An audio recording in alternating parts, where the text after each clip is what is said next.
Buongiorno da Rosolina Mare, siamo col direttore dell'RSA Rosa dei Venti in questa spiaggia straordinaria. Naturalmente noi sottolineiamo il fatto che Rosolina Mare è una gran bella spiaggia, perché è un'iniziativa che l'RSA appunto Rosa dei Venti con il direttore Castelnovo Cristiano ha fatto, porta una ventina di ospiti qua, finalmente ci si può muovere, direttore.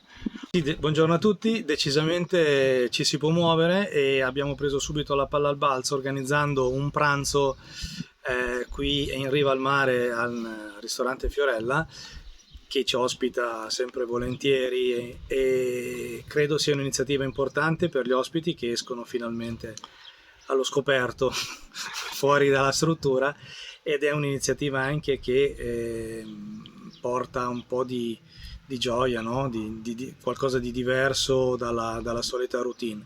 Ci piace sottolineare il fatto che queste sono iniziative che fanno bene un po' a tutti, fanno bene al territorio, fanno bene a noi che finalmente riusciamo ad avere altri orizzonti oltre a quello semplicemente del salone, della struttura o del nostro giardino, che è già meraviglioso di suo, Ecco, ma a un certo punto non basta più, insomma. 2 anni di Covid, cominciate adesso a entrare a regime. Cosa ha lasciato il Covid agli ospiti? Ma diciamo che a 360 gradi dobbiamo parlare cosa ha lasciato il Covid a tutti, non solo agli ospiti in realtà. Ha lasciato un periodo che ci ha segnato sicuramente, ha segnato il modo di fare assistenza, ha segnato il modo di vivere la casa di riposo, perché la casa di riposo non è mai stato un luogo chiuso e solo per ospiti e operatori, no? E invece questo è stato per appunto tanto tempo. Adesso che i parenti possono, i visitatori possono entrare senza limitazioni e possono quindi godere degli spazi interni, esterni, portare fuori il proprio carro, eccetera, sicuramente abbiamo, come si dice in gergo, un po' scollinato, no?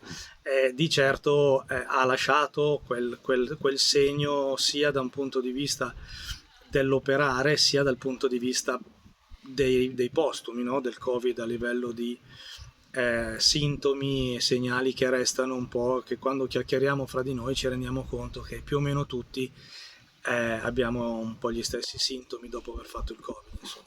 Ma è finita l'emergenza Covid? Cioè, a questo punto possiamo dire che è dietro le spalle, o avete ancora un po' di preoccupazione ancora dei paletti, dei protocolli da rispettare?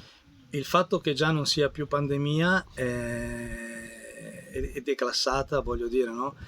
Diventa importante. Quello che dobbiamo ancora seguire sono i tamponi sia per gli operatori che per gli ospiti. Ci auguriamo che anche questo possa essere presto cancellato, e siamo ancora gli ultimi e gli unici rimasti a dover indossare la mascherina. Anche questo speriamo che, forse ci sono novità il 31 maggio, ce l'auguriamo, perché francamente è difficile lavorare con la mascherina.